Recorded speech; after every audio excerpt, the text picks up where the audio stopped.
देखिए, बड़ी खबर है। जम्मू कश्मीर के उधमपुर ब्लास्ट को अंजाम देने वाले 2 आतंकी गिरफ्तार कर लिए गए। उधमपुर ब्लास्ट पर डीजीपी ने बड़ा खुलासा किया है। हाई प्रोफाइल मंत्री आतंकियों के निशाने पर थे, यह कहना है डीजीपी का। ब्लास्ट की साजिश पीओके से अमीन भट्ट ने रची थी। पीओके से अमीन भट्ट ने भिजवाया था यह विस्फोटक। ब्लास्ट में इस्तेमाल आईईडी सीमा पार से आया था। जम्मू कश्मीर के डीजीपी दिलबाग सिंह ने यह बड़ा खुलासा किया है।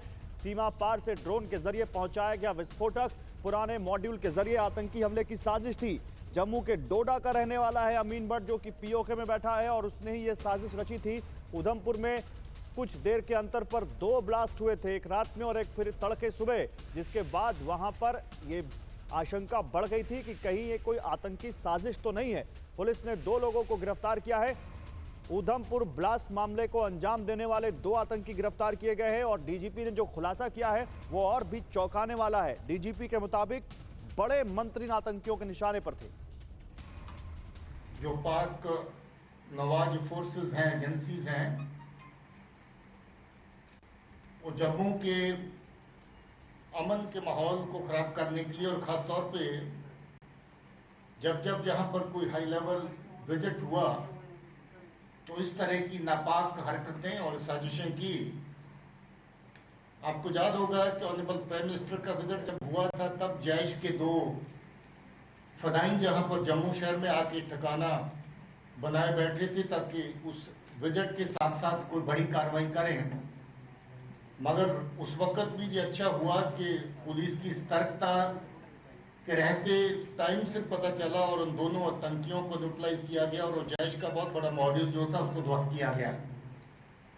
इस बार भी ये लश्कर का मॉड्यूल है। बेसिकली असलम शेख लश्कर के साथ वाबस्ता है। 2005 में ये एक्टिव आतंकी होता था और बिलावर के केस में गिरफ्तार हुआ था जिसमें इसको सजा हुई थी और थोड़ा ही अर्सा पहले जेल से शूट करके ये वापस आया था और जेल से छूटने के बाद ही ये पाकिस्तान में बैठे अमीन के खुबैब जिसको कहते हैं उसके कांटेक्ट में आया और इसको ये कार्रवाई दी गई कि इस वक्त जो बड़ा एक विजिट दिल्ली से प्लान हो रहा है उसके पहले कोई बड़ी कार्रवाई की जाए और उसको जगह भी दी गई कि उधमपुर में जहां पहले किया था उसी जगह पर इस तरह के फिर से 2 बड़े धमाके जो हैं उनको अंजाम दिया जाए। मगर अच्छी बात है कि ये भी पुलिस ने बड़ा कम टाइम के अंदर इस केस को पूरे को एक्सपोज किया, इस बंदे को आइडेंटिफाई किया, इसको पकड़ा, पूछताछ की, जिसके दौरान इसने सारा कुछ मान लिया है। पॉसिबल था कि अभी भी इसके पास आईडी और अवेलेबल थी, अभी 5 आईडी और इसके पास अवेलेबल थी और अगर ये पुलिस की गिरफ्त में नहीं आता तो हो सकता था कि और भी इस तरह की आतंकी कार्रवाइयां ये 2-3 दिन के अंदर जो हो जाती। तो दिलबाग सिंह कुछ बड़े खुलासे करते हुए यहां पर अंकित भट्ट हमारे संवाददाता इस वक्त हमारे साथ जुड़ चुके हैं।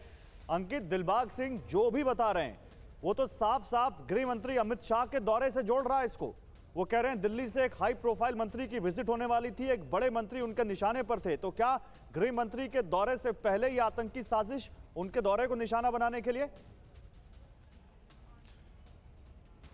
बिल्कुल सही कह रहे हैं आप, क्योंकि जम्मू कश्मीर पुलिस के डीजीपी दिलबाग सिंह ने साफ कर दिया कि किस तरीके से मोहम्मद अमीन जो कि लश्कर का आतंकी है, पाकिस्तान ऑक्यूपाइड कश्मीर में है और वहीं से इस असलम शेख को निर्देश दिए गए थे कि आपको इस समय बड़ा आतंकी हमला करना है। उसके लिए दयाला चक बॉर्डर के पास ड्रोन के जरिए जो है एमुनेशन जो है वो ड्रॉप किया गया था, आईडी और स्टिकी बॉम्ब ड्रॉप किया गया था, जिसमें से 2 स्टिकी बॉम्ब का इस आतंकी ने इस्तेमाल किया।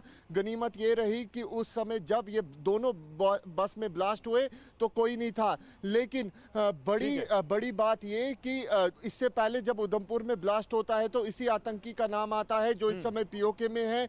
और गौरव, अगर आपको याद होगा, इस आतंकी के घर भी हम गए थे जब तिरंगा रैली चल रही थी। और उस समय कम है, आपको रोकूंगा यहाँ पर, आगे भी आपसे जानकारी लेते रहेंगे, अपने व्यूअर्स को बताते रहेंगे कि कैसे जम्मू कश्मीर में गृह मंत्री अमित शाह के दौरे से पहले एक बड़ी आतंकी साजिश को अंजाम दिया गया, जिसका खुलासा पुलिस ने कर दिया है।